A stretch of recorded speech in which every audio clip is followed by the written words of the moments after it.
مجموعه کلیپ‌های هوش مصنوعی. آیا بنده وکیلم شما را به عقد این طول سگ در بیاورم؟ با اجازه پدر سگم، مادر سگم و خانواده تخم سگم. بله.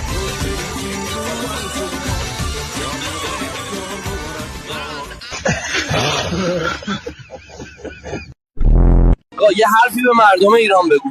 اگه میدونستم کیا قراره مشروب بخورن و استوری بذارن هیچ وقت کشفش نمیکردم. با این اوصاف شما یزید یه جور فکر میکنید. برای چی با اون محالف هستید؟ یزید شرب خمر میکند، یزید قمار میکند، یزید لعب و لعب میکند، یزید سگ بازی میکند، میدون بازی میکند، یزید نماز را سبک میشمارد.